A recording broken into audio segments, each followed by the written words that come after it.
Hello. Sorry for the brief delay there. I had to go collect my phone from downstairs and a beverage. Okay. Anyway, welcome to the fifth and final part of my 2000 and something 7 Capital Limited sleeper trip. This is going to be the last part, covering from Point of Rocks, Maryland, all the way into D.C. on the CSX Metropolitan sub, or Metropolitan branch, if you like the B&O terminology. Hopefully we can get this wrapped up tonight. Sorry for the slight delay in the start, but I'm really looking forward to finishing this 5-part monstrosity here. Don't really have much going on, but we can sort of get going. Okay, anyway, as I said, I'm not kidding when I'm saying we're starting at Point of Rocks. We've passed through the interlocking. Here we have the Point of Rocks station. That is a rail fan there with a camera, if you see the guy. I will zoom in a second. At the time, the CSX was still running the commuter rail service. CSX never had the problem that Conrail did, being government sponsored like Conrail was, and therefore in the 80s, the Reagan administration never told them to hand it off to the states. So although it was state funded, just like in Chicago, CSX was still in charge of running the locomotives, all the stuff under contract.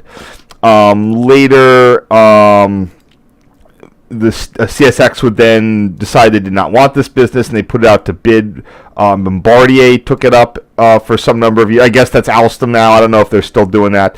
The reason I brought this up was because when that transition went through, the Point of Rock station closed as a ticket office, and I think that someone determined that it was the longest continuously operated passenger station in the United States, going back to the 1830s or 40s, because again they dropped the staff, but up until that point there was a railroad. No, maybe there's still a staff ticket person there for certain times, but it is no longer technically run by the railroad. But until this time, the B&O had run it since from 1830 to 2000, 1980, whatever, when the merger happened, and then became a CSX employee. But that had been, the lineage went all the way back to the first railroad, which was a little neat bit. Before you see there, that guy is there. That is a rail fan. He is holding up a camera. It's always nice. I saw the Alan Fisher when he was talking about. I think he was tweeting about like all the count of how many rail fans were out to watch their heritage unit and private car go by. And while that is entirely possible that the word spread and they all came out, but I'm not sure they were entirely aware of how many rail fans will just see a generic Capital Limited go by. There's ones there every day. So I wasn't trying to rain on his parade. But rail fans are definitely. It's like I like to tell people, it's like the Watchers from Highlander. They're there to record every battle. Ooh.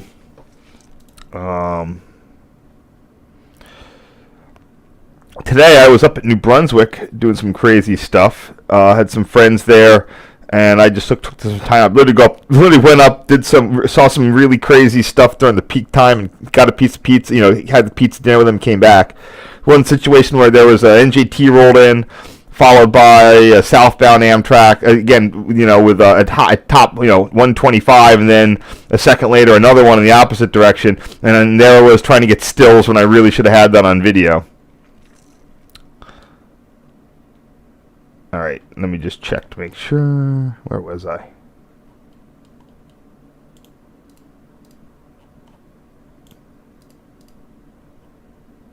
What is going on here?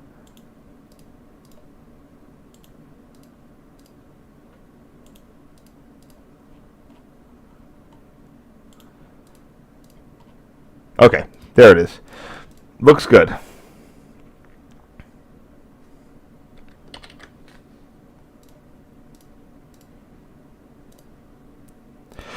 At some point, the station suffered some damage. I don't forget which side, but the porch roof came down in a storm or something. It just sort of been a little bit rotty. I'm not sure they ever fixed it, but I also forget which side of that little overhang collapsed. Just for the record, Pointer Rocks is where the old main line branches off to go to Baltimore. So that was the original route, and they had to build an extra branch to D.C. It's not the D.C. in Potomac. Sorry, the D.C. in Ohio. It is the or the Potomac in Ohio. It is the Baltimore in Ohio.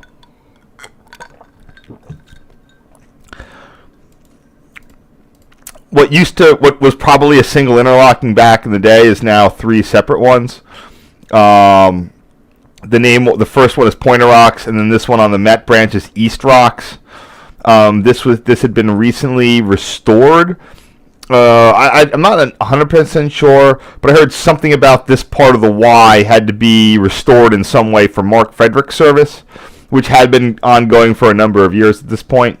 By restored, I don't know if the entire Y was gone or if it was simply non-interlocked. I bet it was non-interlocked, but again, I'm not entirely sure.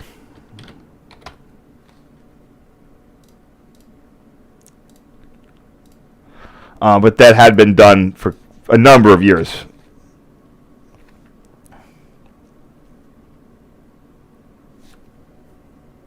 One second, I gotta check what track things are again here.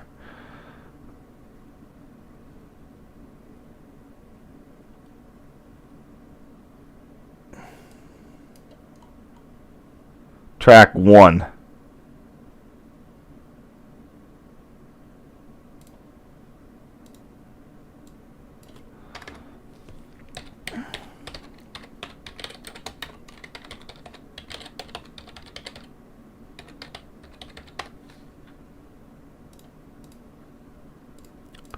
So, yep, had a pretty successful day, but there were 2 situations where I biffed on getting really good videos. I got most of another good video, but I gave up a little too soon and cut when I should have diamond handed it and kept rolling.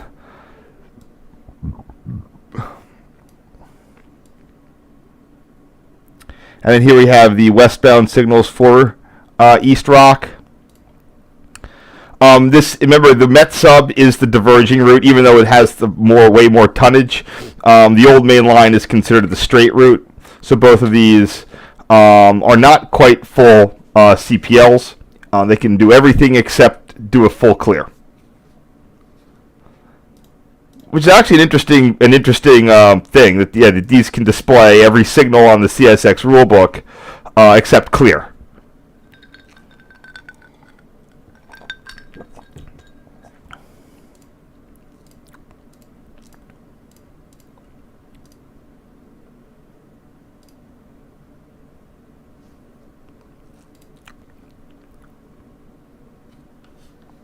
One sec.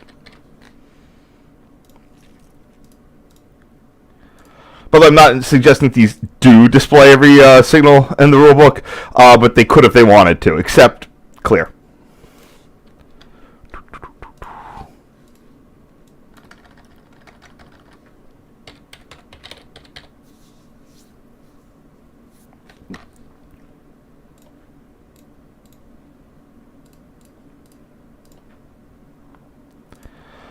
Next up, we have, I believe these are the intermediate signals at Tuscarora. It's an interesting, if so, there's an interesting story that goes with that, but I might be wrong. Yes, so this is approximately now the location of a new interlocking called Tuscarora. Every time CSX wants to add, not CSX, every time Mark wants to add service, CSX demands that they build them new interlockings. The Met sub is almost entirely back-to-back interlockings of one way or another over the years, and this was their most recent pound of flesh. The new Tuscarora. It's a complete crossover, because why not? I'm not sure what the CSX's boggle was. I'm guessing they just wanted some more leeway to be able to stash.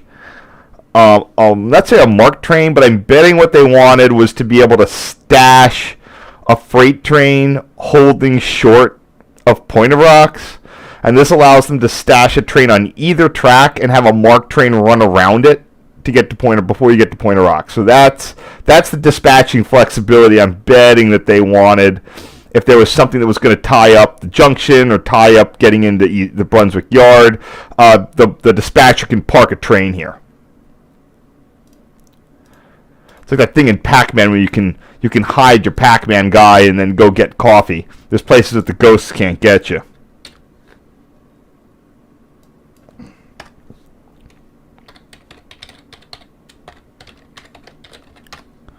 But it is interesting, though, that they're even in the Darth Vader era, we are still getting things that you can't see anymore.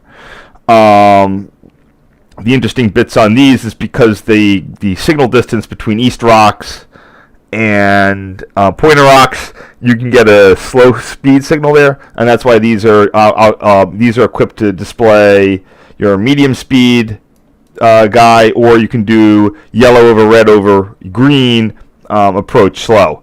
CSX, for all their wisdom, and I'm going to harangue on them again, should have transferred yellow over yellow to approach slow to give them that option, and then used a flashing yellow aspect. They do not currently use flashing yellow. They're leaving money on the table. If I was an activist investor, that's what I would. What's one of the changes I would definitely make? Flashing yellow advance approach. You can save a lot of light bulbs that way.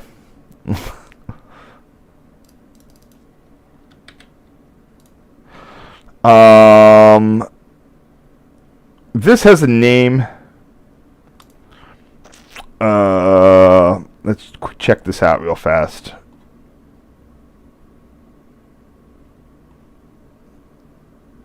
I've been getting it wrong for some time. It's the Monocacy Bridge.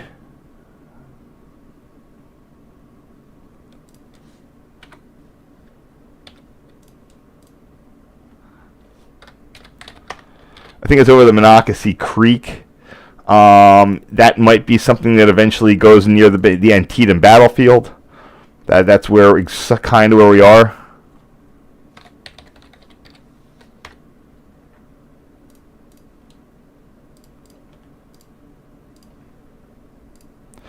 Now we are into the commuter zone. I think early on I did not label these as MARC stations. I labeled them as part of the Metropolitan Sub. I will continue to do that today, but in the future for new photos I'm definitely going to label them as MARC stations. This station is Barnesville. Oh, I skipped one. That's strange.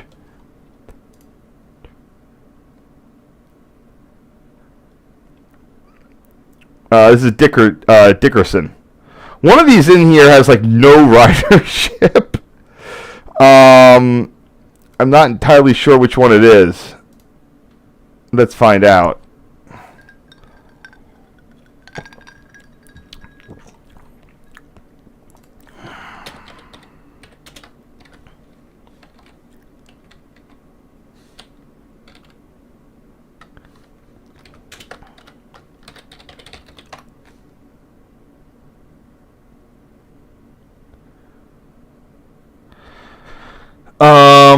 This has ridership.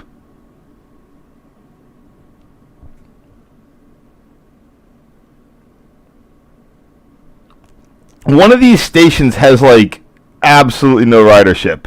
This purports to say that it has 7 daily riders,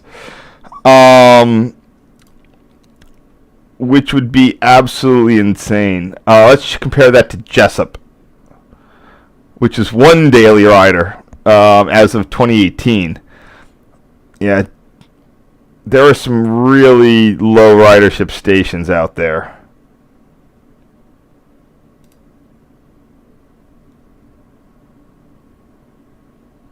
Yeah, like Barnesville is 31. Okay, so I think this is the one that has like the no ridership on it. I don't know why I didn't save this one. I also don't know why this has such little ridership. It's got platforms, but yeah, it's not as bad as Jessup.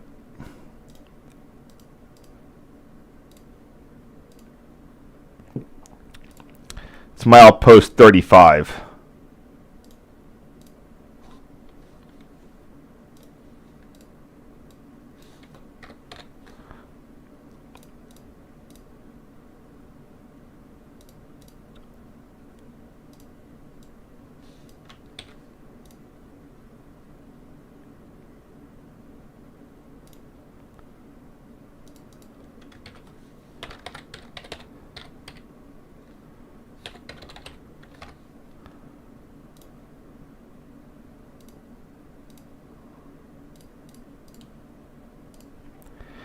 The next one's going to be, random curve somewhere. This looks like it's a bridge. Oh,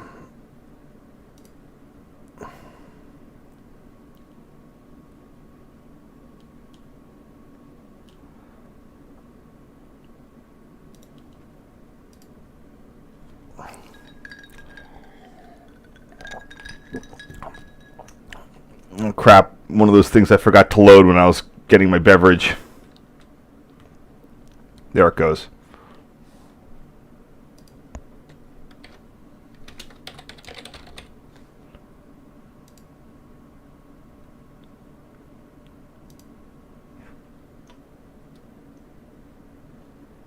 Oh, sorry about that.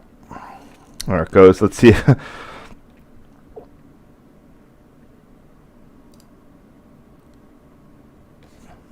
So somewhere between Dickerson and Barnesville. So there's the town. Cute little locality.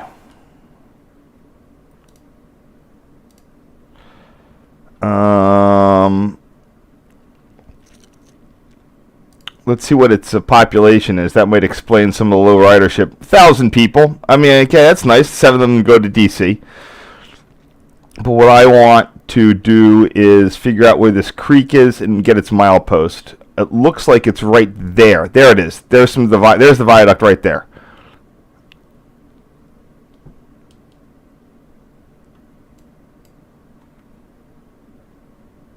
Come on.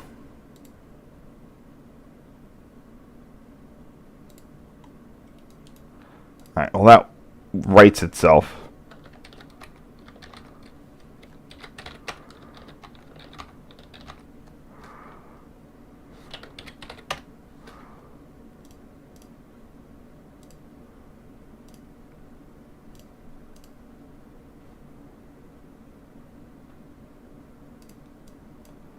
So what I need to do is figure out what the creek is. The Little Monocacy River, great. And then how far away from the passenger station.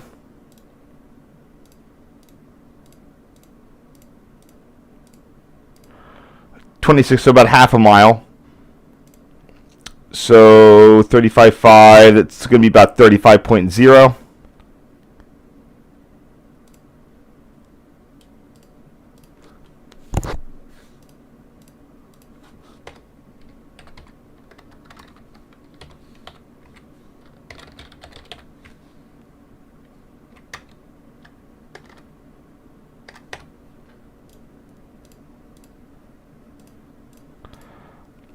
Yep, all the stuff that I forgot to do back in the day.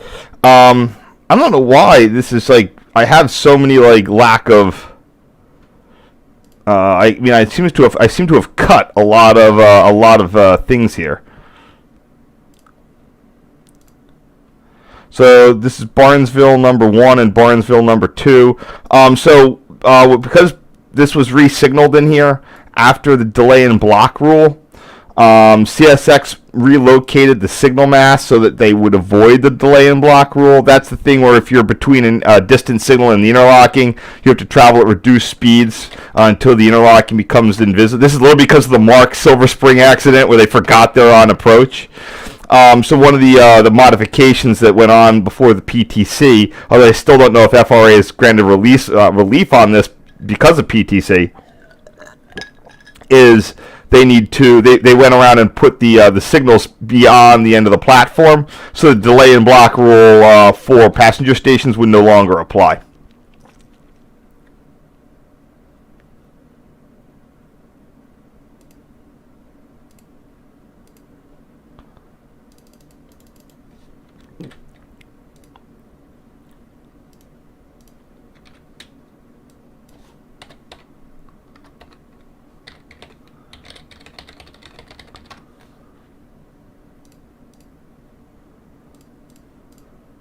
Oops.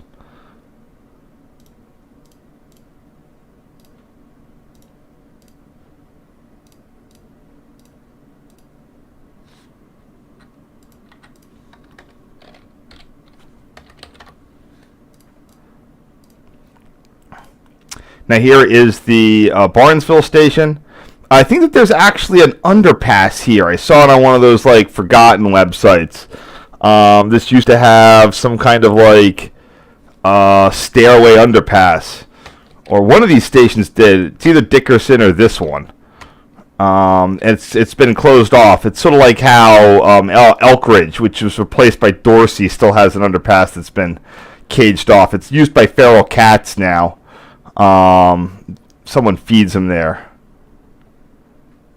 Yeah, I'm not sure if that's the one that has it. What the hell is that? Got me. So this gets a whole 31. See, it's got more parking spaces. That's the trick. Needs parking.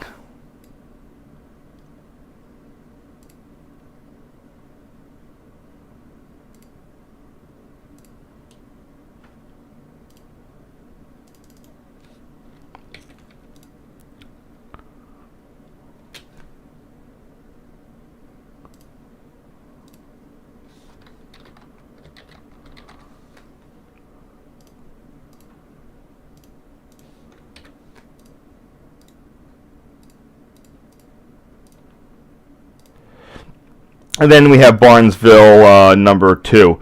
Note that these are approach lit separately.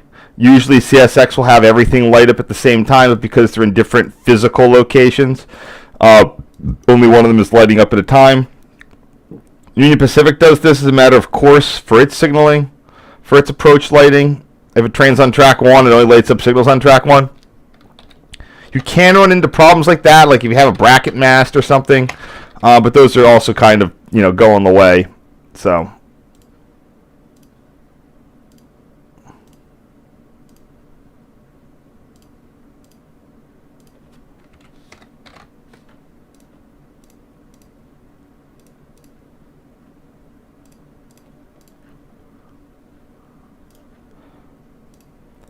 And finally, we're back in CPL land. I like to say that the Metro, as far as I can tell, the Metropolitan Sub was the last signaling project on CSX that made use of new CPL signals. When I don't mean the last new CPL signal ever, but the last project where everything in the project was CPL signaling. There's a photo I saw on railpictures.net once that had an RDC on here in 1992. And the new signal, it was being converted from ABS 251 to bidirectional, and that's the latest I think CSX ever went with traditional signaling before it went to the all seaboard all the time. Now they would re-signal things like the Toledo sub and maybe parts of the Philly sub where they would replace the logic and leave the old signals up, or maybe put in a couple of new ones. But this is the last one where they were really doing a full-on re-signaling project, and they used brand new CPLs.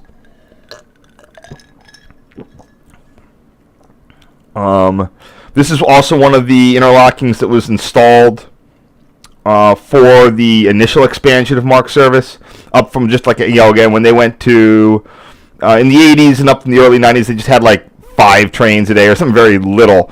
And then 1992 is about when they bought those GP40 WHs and really started to improve their service. Then they went to West Virginia and Fredericksburg around 2000, 2002, 2003. So this would have been right before they hit that first big expansion of service, and then CSX basically was, as far as I'm aware, there was almost no crossovers though between Germantown Junction, which is practically DC, and Pointer Rocks. If there were, they were hand throw, and that's because this was still ABS 251.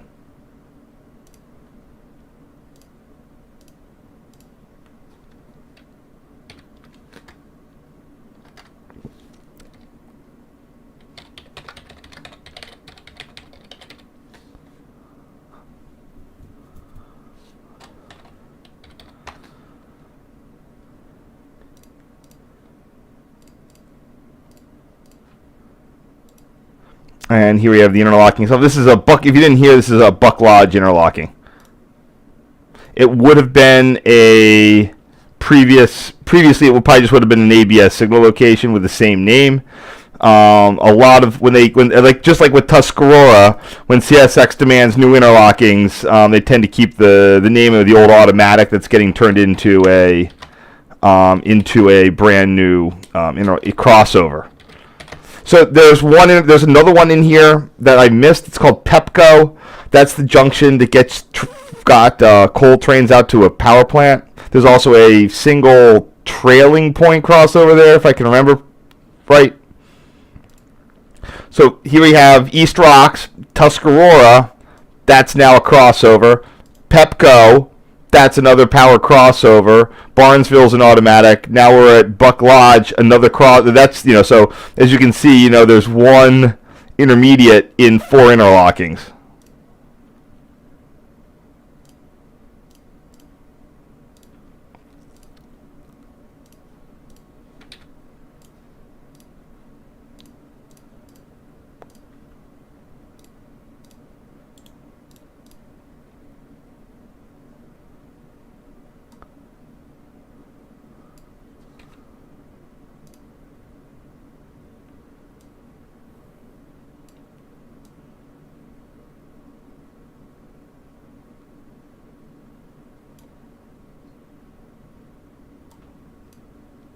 All right, let's see if anybody has any questions.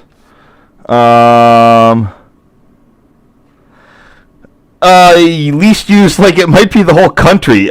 Jessup, has single digits.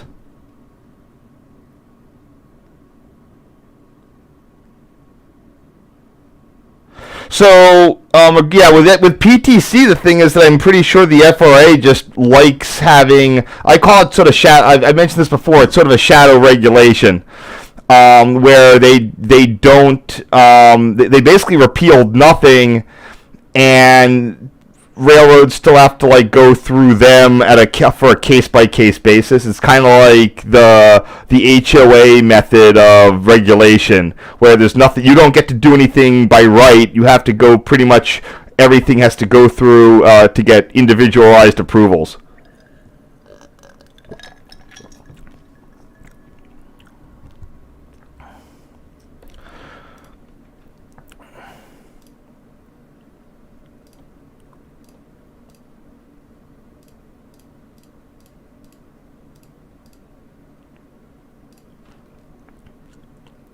Now remember, I have in my trips through 2011, for a lot of my trips, I've got way better photos of these in both directions. 2010, 11, 12, 13, 14, I have full stuff before all the CPLs sort of went away. It'll be interesting to see if I kept this one. I bet I didn't. But we'll see. No, I did not. See, this is the time where I was so confident, because I knew kind of the age of these, so I figured that signaling lasts 40 years. It was installed in 1990. They would still be around till 2030, and I was not expecting the cost of labor and testing to outpace the cost of buying new signals.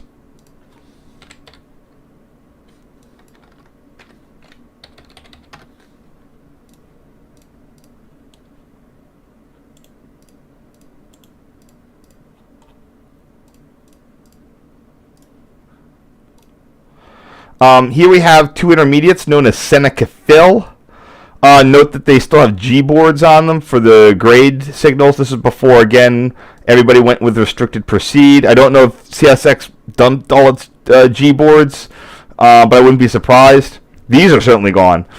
This is the location of another interlocking. And for a while, they were building the interlocking around these automatics. And then there's another crossover here today. Again, when Mark wanted something, they had to build more crossovers for CSX. It's crazy.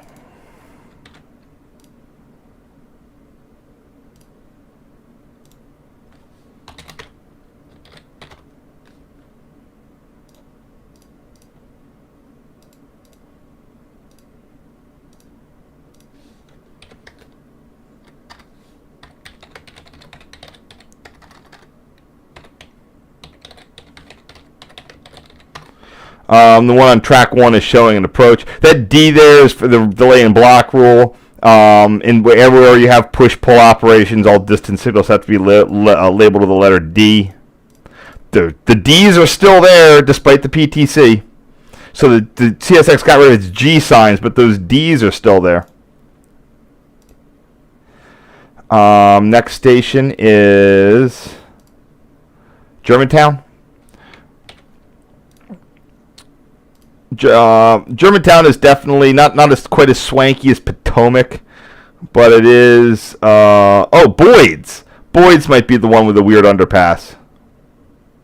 That is definitely a station that does not see a lot of people.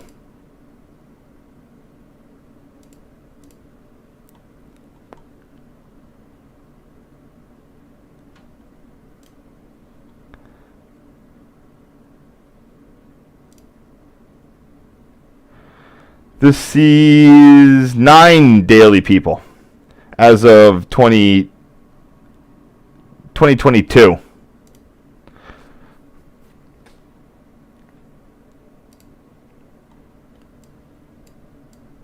Yeah, Germantown is definitely, it's got a ton of parking. The thing is that's interesting about these areas, despite the fact Germantown has a station, has reasonable ridership, it's still like not near a downtown. That's and again, this is just due to the fact that development in the DC suburbs are way later than other ones in like New York or Philly. The DC suburbs really didn't flesh out until post-war, during post-war. During World War II, they couldn't build a suburb, but during the Cold War, the 1950s, 60s, 70s, and today, that's when the DC area really exploded. The Department of Energy is like right over there. Germantown, if you have something that's town center, honestly, why doesn't it say TOWNECENTRE? That's the way you class that up. But yeah, anything with a town center is not a traditional downtown. I'm shocked that the B&O even put a station here. I mean, that's definitely a real station. That's real brick. But it just funny that there would even be enough. I don't see any hint of a downtown.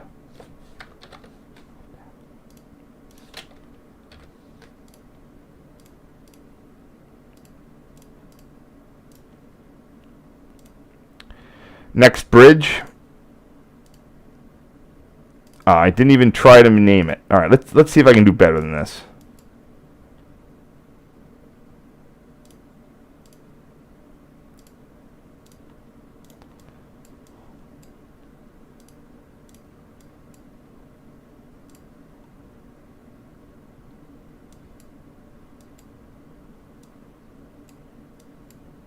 There it is, right there.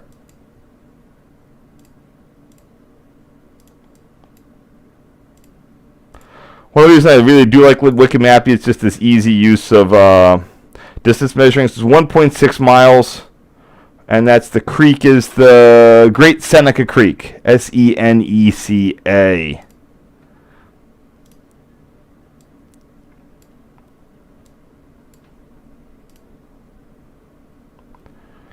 So 1.6 miles down from Germantown. Germantown is 25.4, 24.8.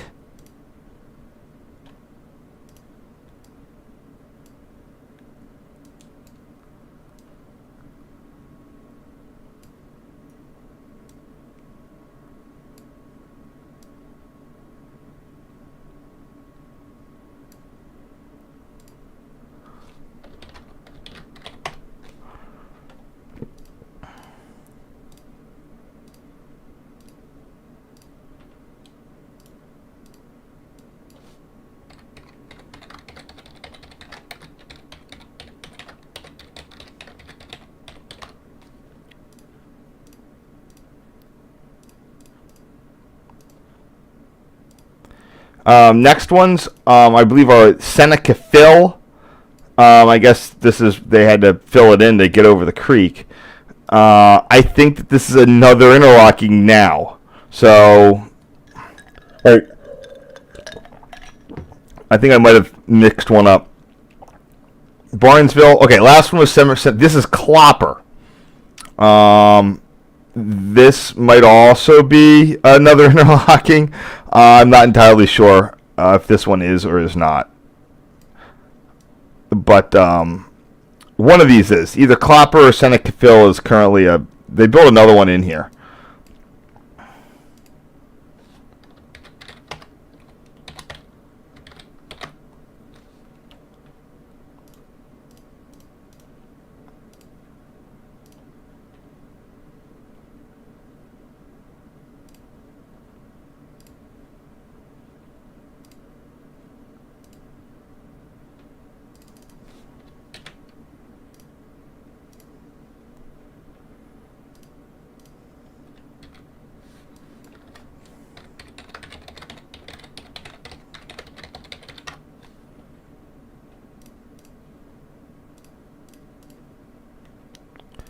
Probably look at my thing here.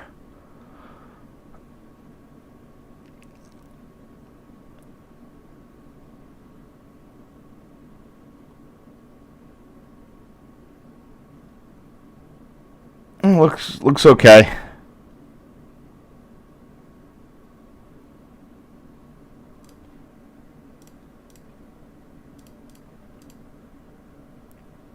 Yeah, I really love these late period ones with the back-to-back. These are past where you had to have the right hand rule, so you could have them on either side of the track. Just as position lights are really looking cool. They got shit canned for being like complicated. I assume that it was about the point where the labor really sort of lost out.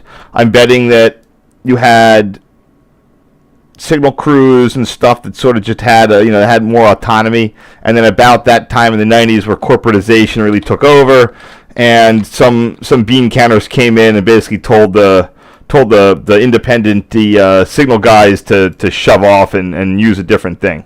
I think this is Metropolitan Grove. It's like the Metro Park of the DC area. It looks absolutely barren and vacant, but it does connect to a fairly substantial. This is the park and ride station. Oh, it even has the B&O Waring Viaduct. I can't see the things. So Metropolitan Grove is directly adjacent to I-270. There it is.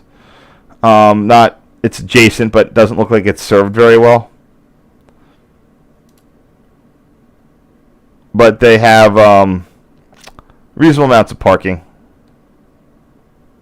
It's next to a motor vehicle agency, so if you lose your license, you can take the train to go get it back. If you're, in a peak direction only type of thing. I mean, that'll show you. This is the Ward siding. This is the old Montgomery County Fairgrounds. CSX really loved using CPLs for exit signals. There are a couple still around, but this siding is not one of them because the siding is gone. The Montgomery County Fairgrounds, again, they had rail access probably for like something like the Straits Carnival train. I'm not sure when the last time it got used or why they have all these stupid livestock sheds, because this is now suburban Maryland and not, the Eastern Shore. But, that's the way it is. Looks like I skipped this one. But I'm going to definitely do it up. So it's Clopper.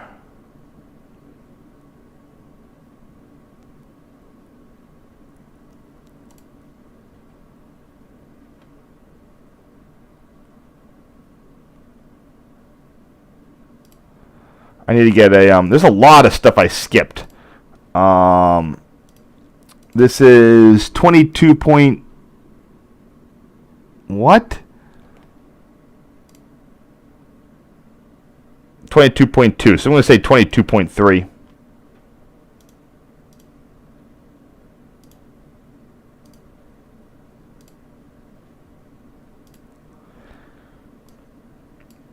Yeah, you can tell that this siding has not been used in some time. There's a bunch of these. You can see it had two ends too. The other end is right down there. So either, yeah, and it's inside this fence.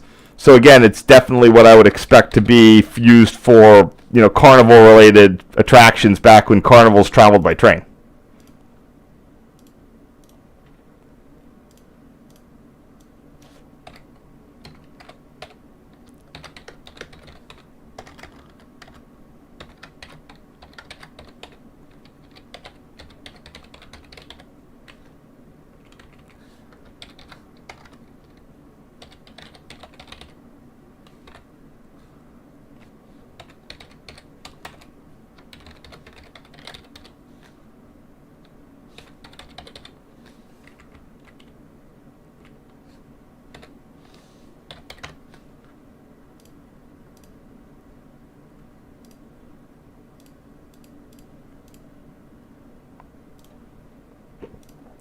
In here we have Ward.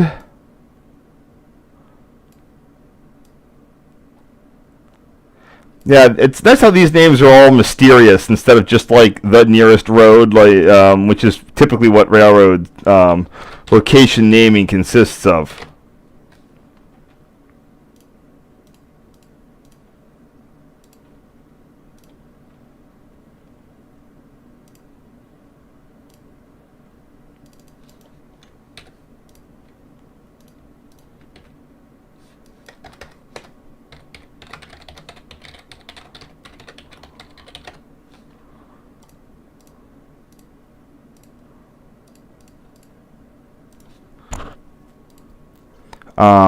Now this is the fairly major station on the route. What is this? I'm going to have someone get a cheat sheet here. Gaithersburg. See, I'm always mistaking Gaithersburg and Germantown because they begin with G. This is one of the bigger stations on the corridor.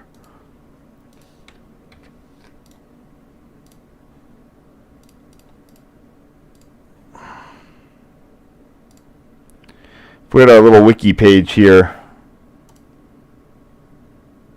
Germantown is 200 people. Metropolitan Grove is 70, despite them putting that parking lot in. Gaithersburg's 121. So Germantown actually has more ridership than Gaithersburg, despite Gaithersburg being a way more centralized downtown.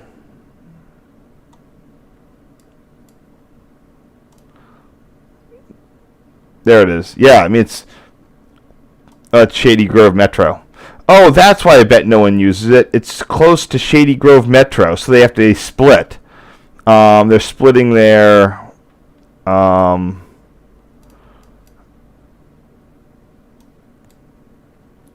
there's Gaithersburg. Oh, yeah, that's what it is. A lot of people are just driving to Shady Grove Metro. So it's definitely splitting the catchment area. Apparently there's an RDC. Oh, there's the RDC. That's cute.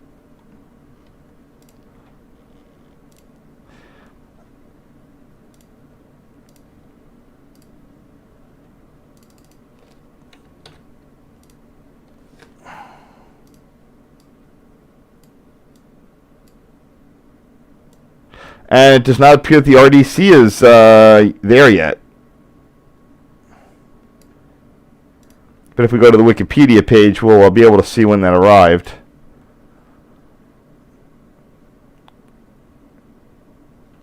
Yeah, I don't know when the RDC went there, but this photo was taken in 2013. So it wasn't too far after this.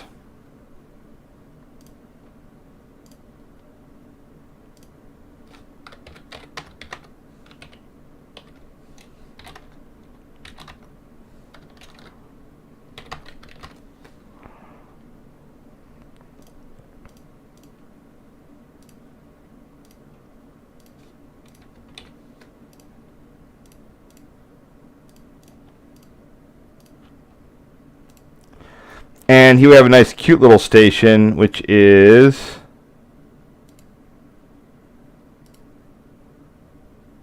Washington Grove, 15 people.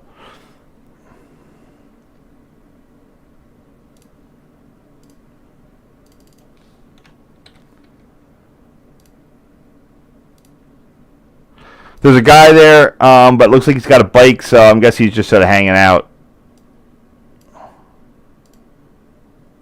The stopping pattern on these MARC trains in the morning is wild, because you not only have 3 different destinations of Harpers Ferry, Frederick, and Brunswick. They don't make consistent stopping patterns. They usually sort of go here, skip there, go to 3 more, skip the next 2. Makes things definitely a little bit faster, but if you're trying to go between these suburbs, you got to get on the train that goes to the right station that you need. So something like this wouldn't have necessarily a lot of trains.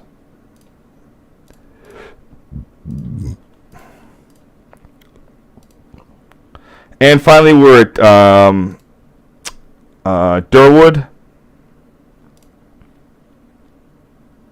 And this is just before we get into the DC Metro zone. Wow, I completely skip it. I was so confident that I was going to be getting more opportunities to get photos of these signals, and I really didn't. Oh, come on.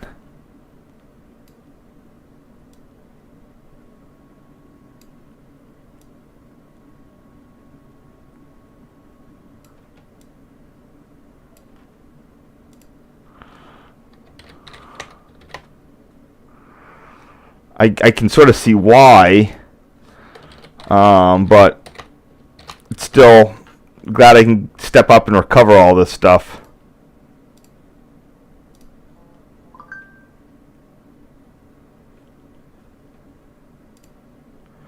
Durwood, D-E-R-W-O-N-D.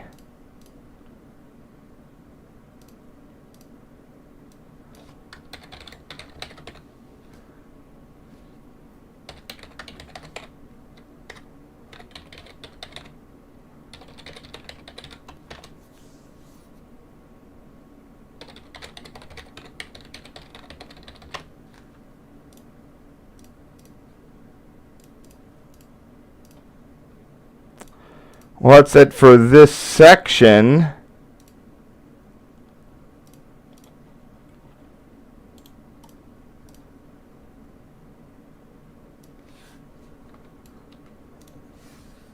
What do we have left here? It's 18. So we're going to do a jumbo size one, I guess, for the next bit. Let's see if we have any questions, and then we will be finally finished with all this.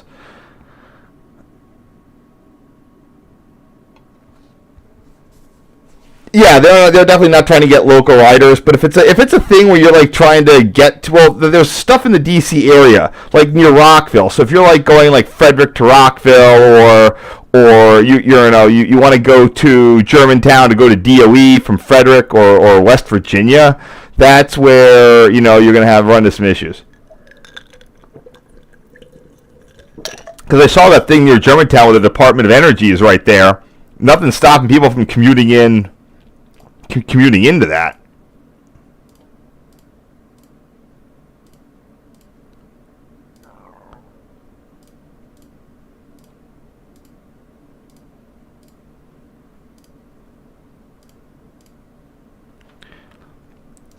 I cannot believe that I cut both of these CPL photos because they're not great, but like really,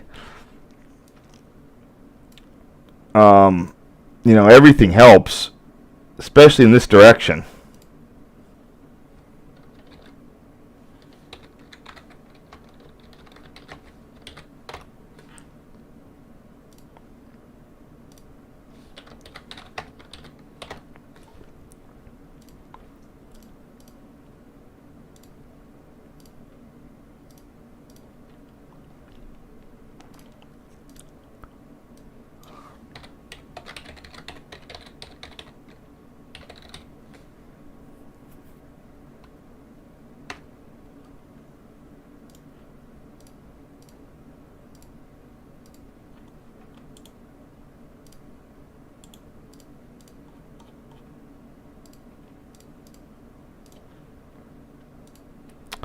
This is the bit that I had before. I noticed the speeds in here. This is a pretty fast segment. Speeds here around that curve of 70 miles an hour. I think a lot of the speed on this line could be upped if CSX gave a crap. Rockville got. By the way, there is another interlocking they built at Rockville too. But at this point, they had these automatic signals on either side to avoid the delay and block rule. This again was one of the earlier.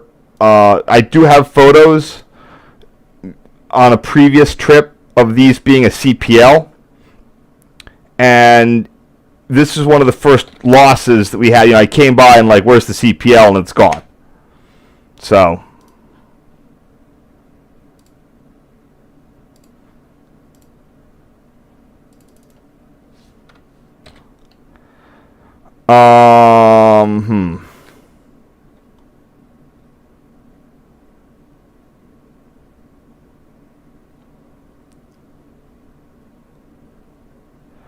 So which one is this? This is 1677.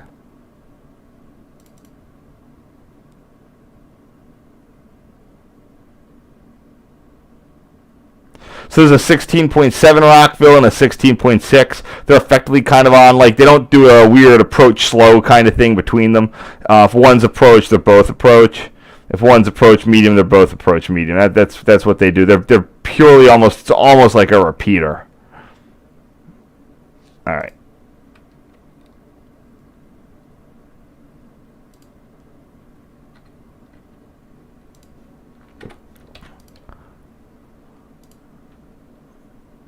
Yeah, so, whatever. Hold on.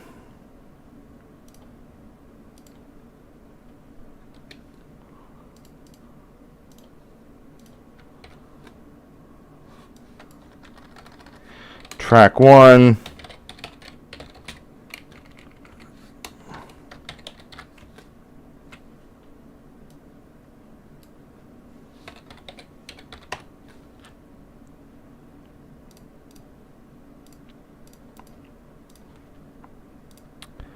So at this point, they basically start telling you like, "Hey, beat it, get back to your sleeping accommodation."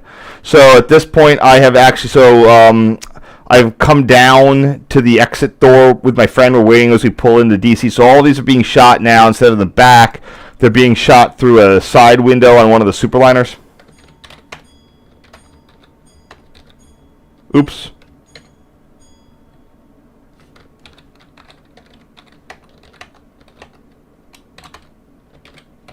I actually came out to QN Tower. It's near people, so there, I got photos, but I couldn't really go running around the tracks.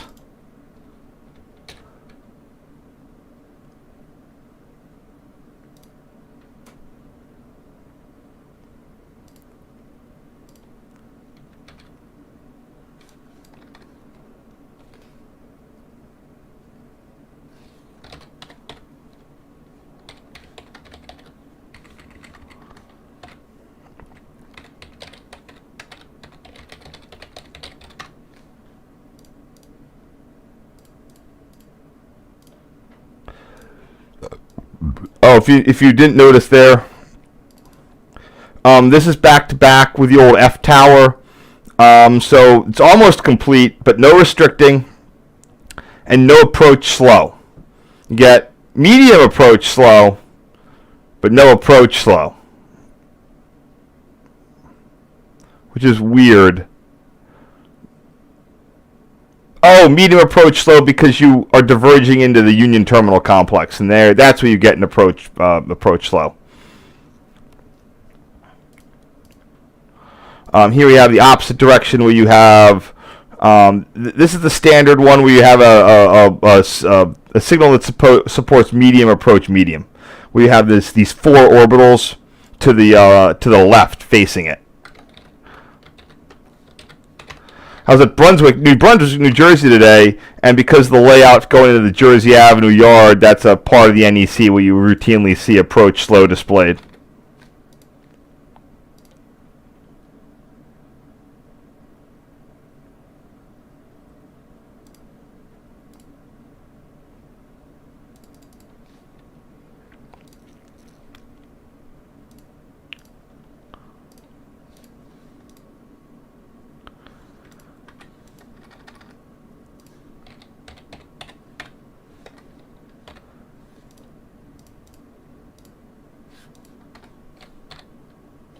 Damn it.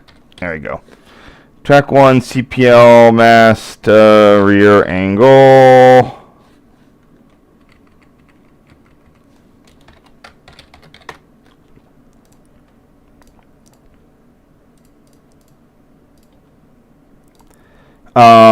This is I think this is the VRE ready yard. I don't know what part of the yard this is or what building that is. Oh no, I gotta go and pull up the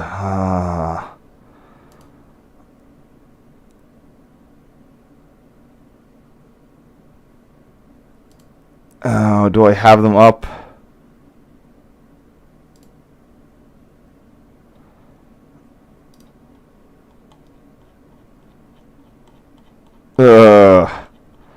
So I have a specific reference, but I really hate using it because it's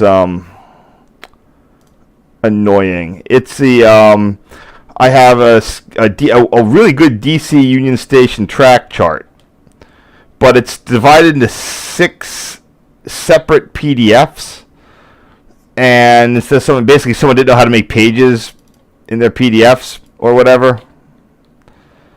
And it goes from 1 to 6, and like the 2 end ones are kind of useless. Is this number 4? See, it just stops. Oh, I hate these. 5. Okay, this is the coach yard building. Yeah, that's what we're looking at. The mail facility and the VRE tracks. Oh, neat. That's the old mail facility. Or was that... Okay, hold on. Okay, so for those of you playing along at home, we've come in on at Rockville, they tell you to go back to a sleeping apartment. That's why, unless I'm in coach, which I have been occasionally... I don't have a lot of photos between Rockville and DC Union. Sometimes I would just stick it back. I would just tough it out back there.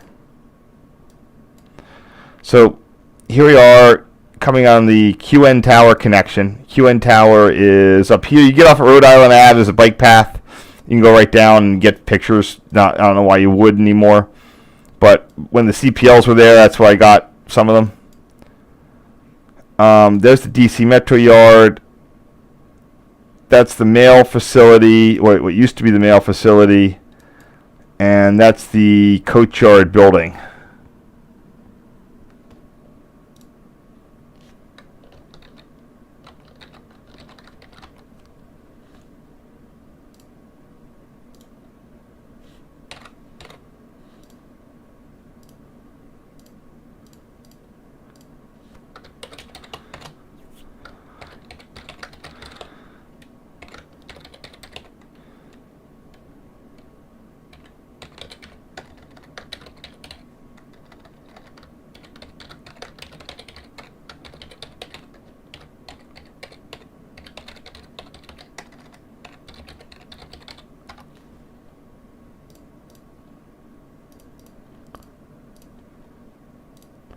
Here we have, this one VRE still had their GP39s.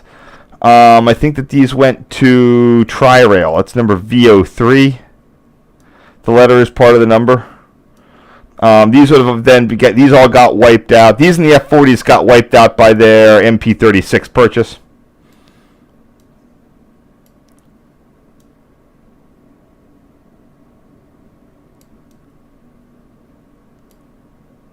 Oh, damn it.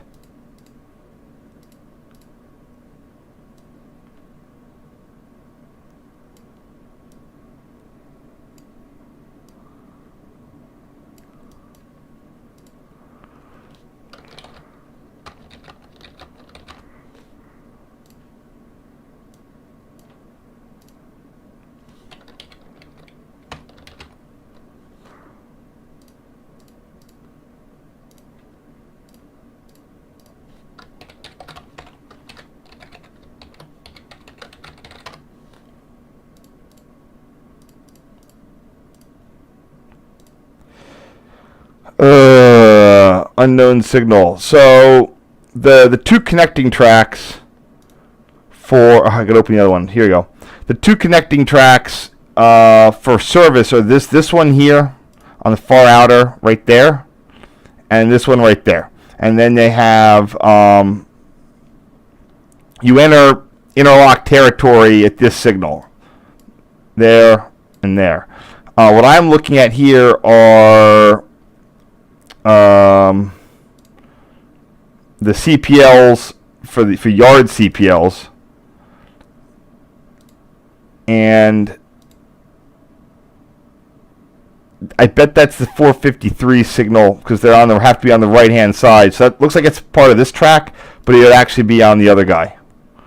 So I'm pretty sure it's the 453 for C interlocking, not K Tower. Although it was ultimately controlled by K Tower. C Tower was its own thing.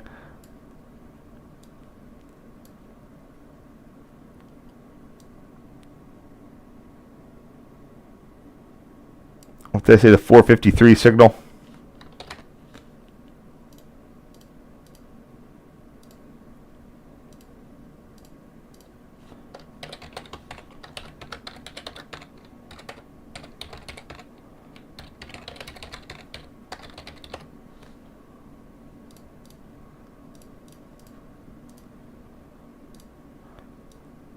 This would be the 451.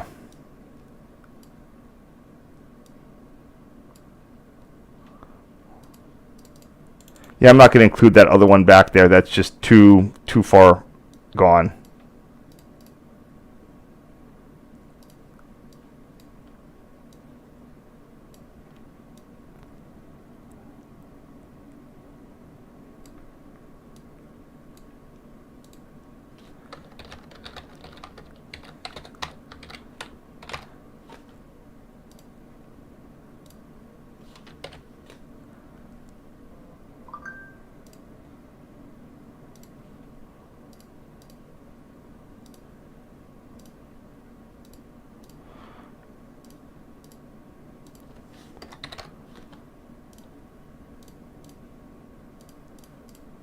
I'm sure that back in the day I had no idea what this stuff was. I bet I cut a bunch of it.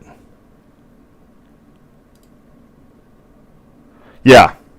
Oh, I did know what this one was, probably because it was labeled.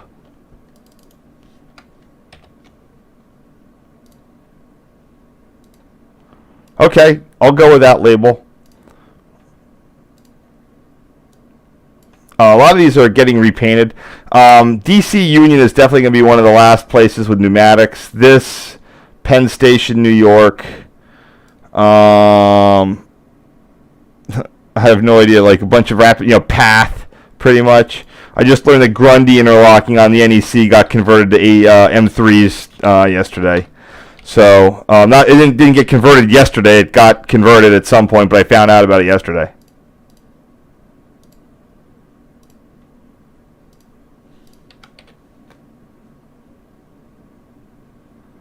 So this is the 464 switch, which would be right there, one of those. Hope it's the right, yeah, because I'm coming in there. I'd pass these guys, so I'd be seeing it right there.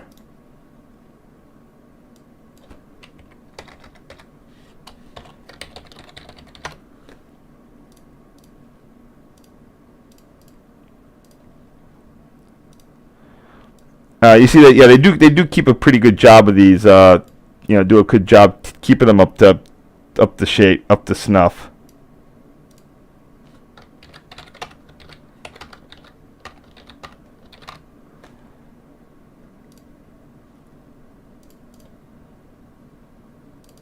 This is the other 464 and 462.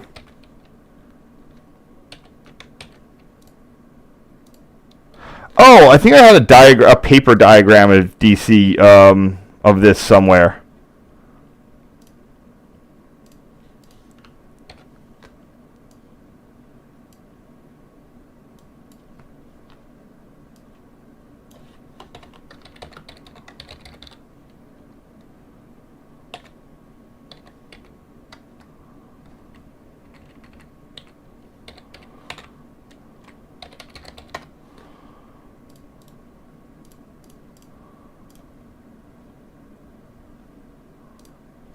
There's C, quote unquote, C Tower.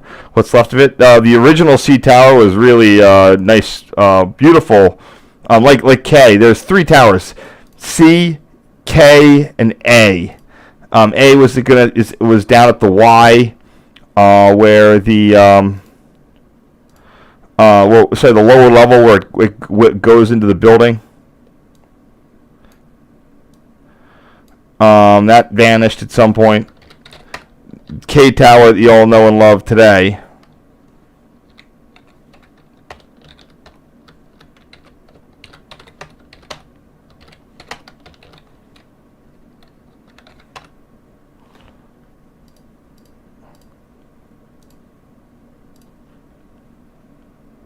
And then C, which was right here.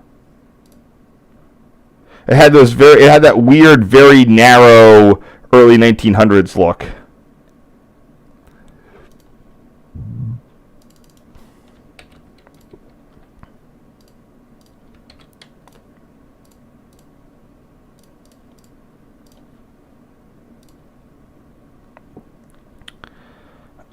Here we have another one of something.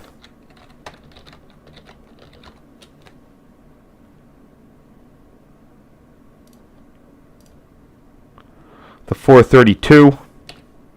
I think I'm off the dial. Oh, no, I'm not. So I'm coming here. 432 would be right there.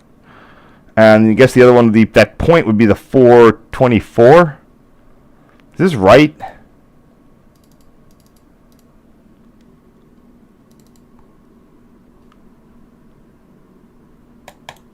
That's the thing. I think that's this 436.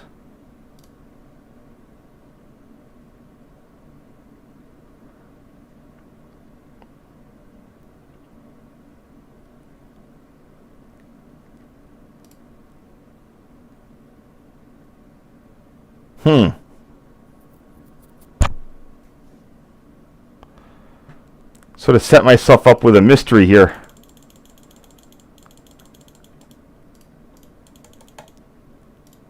Alright, I know where I'm coming in from.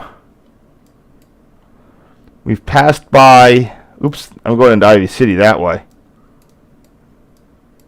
Oh, these...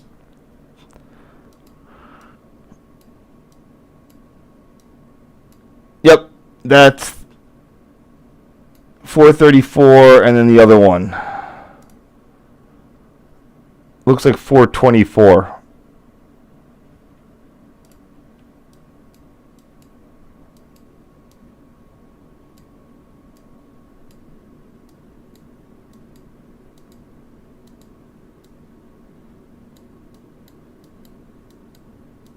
Hold on.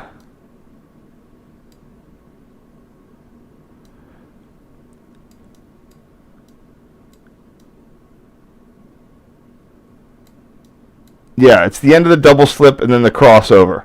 So 434 and 424. So it's the 434 switch, not the 432. Sometimes the diagrams just don't have good enough, they don't quite match up with the whatever you're looking at in the real world.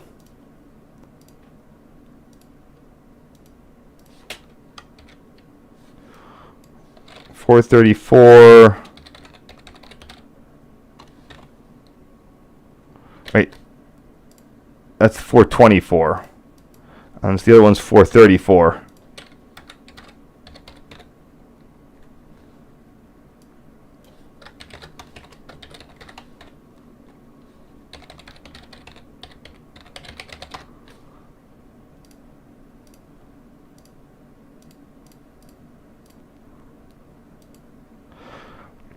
Here we are passing under the K Bridge, not to be confused with K Tower. I believe I'm on track 36 here.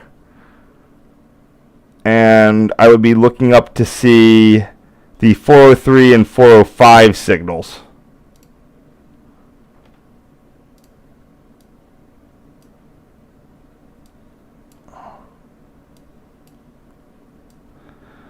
oh, this is the part of, especially in DC, this is the part that just grinds everything I'm doing to an absolute halt.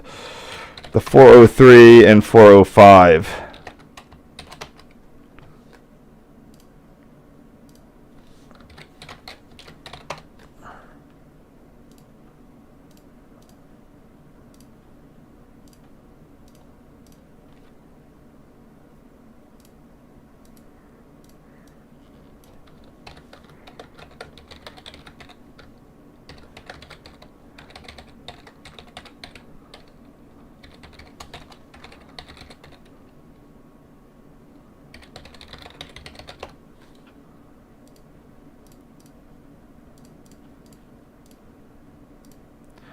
Seller number 2032 here.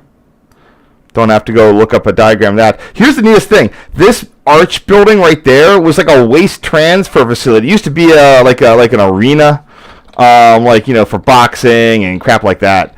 And, as of 2007, it was this waste transfer facility. And now it's like an REI building. The old Washington Coliseum, but no, it got super renovated. Blah blah blah. NBA, American basketball. Blah blah blah blah blah. All I know is it was a trash transfer facility in 1994, and now it's been completely renovated by REI. Looks like they got green roofs on it and everything. It's crazy.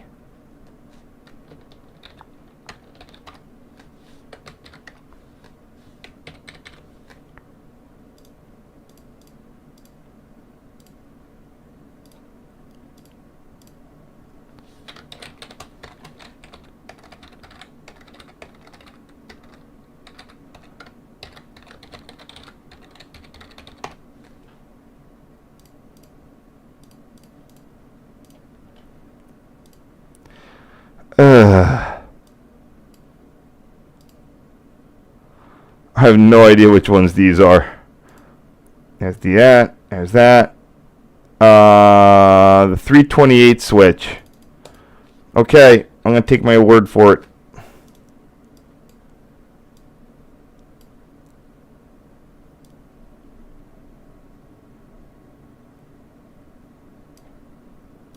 If I'm wrong, I honestly don't care about this one. This would be a huge major pain to figure it out.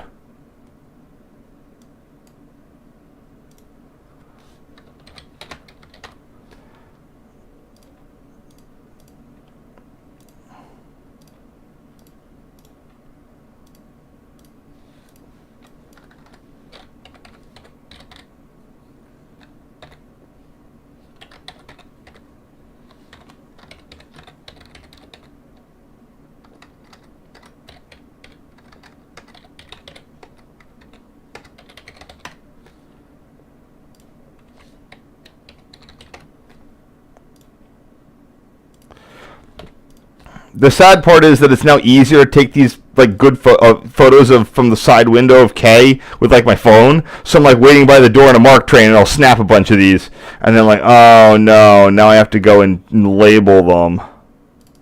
This is the 324-308 double slip, which I'm not even sure exists.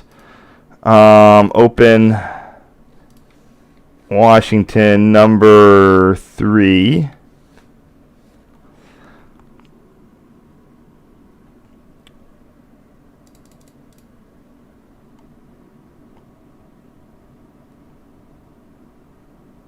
It's no 304.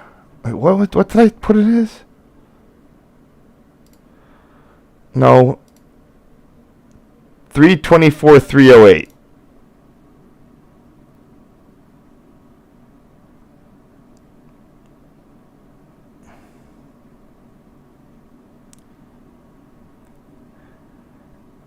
It'll be the 324-306. 326. Yeah, 320. Oh, hold on.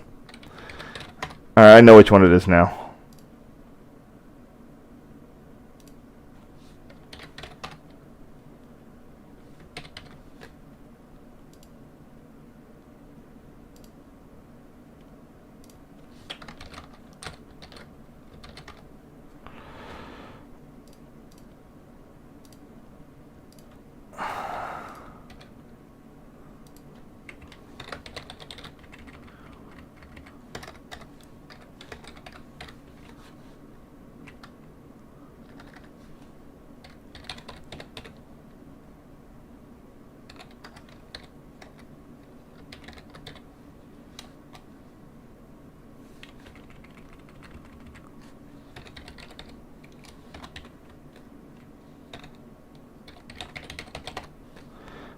All right, that's good enough.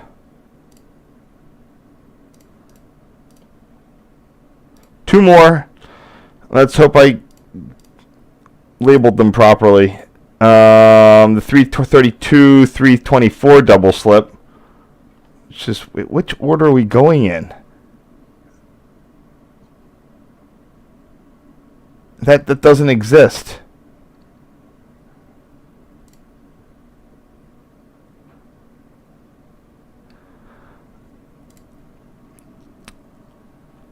Oh, it's the, maybe, 234, 232 double slip. All right, fair enough.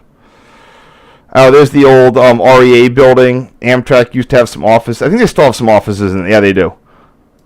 The Railroad Passengers Association used to be in there. Oh, I can't straighten this one because I'm going to lose information. All right, that's good enough.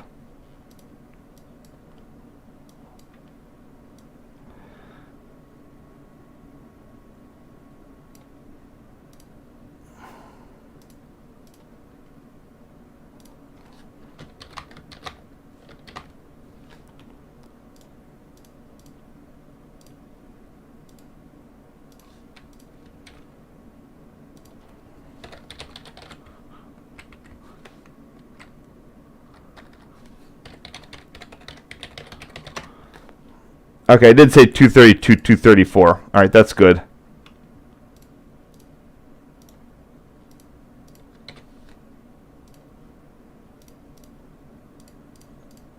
And the last photo. Sorry, this sort of had to end on a little bit of whatever. Okay, we're clearly off the train now, or maybe we aren't. I don't know. This is the Union switching substation. This took over.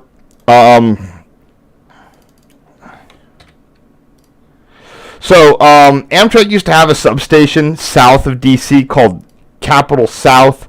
It would feed both the Union Station and Potomac Yard. It was fed via 138 kV transmission towers coming in via the Landover line. That was when freight service went. The substation was abandoned and then later removed. But by later, I mean like in the 2000s. But for years, Amtrak had issues because the nearest substation was like 10 miles away. And they had to build in extra feeders. When they closed Capital South or abandoned it, they had to bring in 12 kV feeders from Landover. But they perpetually had, overhead, just a current problem. Just power availability here in the Union Station area.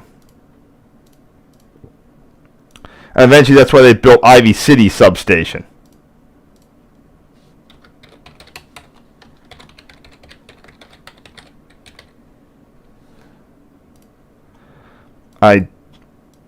What is it called? Union Switching Substation.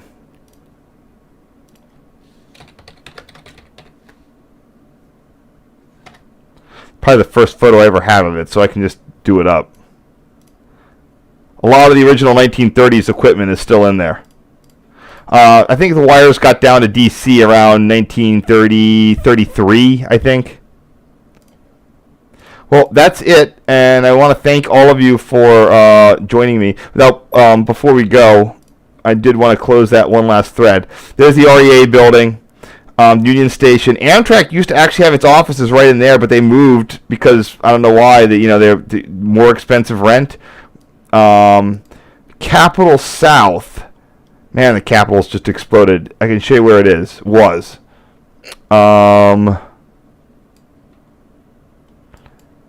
Capital South was right there. After many years of disuse, the substation was demolished around 2005. You can see some of the footings, but yeah, it had. They're putting in. That's like all new right in there. Car wash, but you can see it's directly adjacent to the what would have been the electrified line there, and that's would have been where the feeders would have gone, and then that ran a feeder through the First Street tunnels. I gotta get down to the First Street tunnels. You can get some good photos right up adjacent to them. My friend went there. we were in New Orleans. We saw the Crescent departed. Then he flew back to D.C. and he works in the Navy Yard area. And he was actually able to see the same Crescent arrive in D.C. that he saw depart from New Orleans. So there you go. Let's see if you have any questions, and I'll get out of your way. All right, looks like that. Listen, it's after midnight. I'm going to say goodbye. Have a great day. I don't know when the next one's going to be. I think something will happen in 2 weeks. So I'll see you then. All right, later. Bye.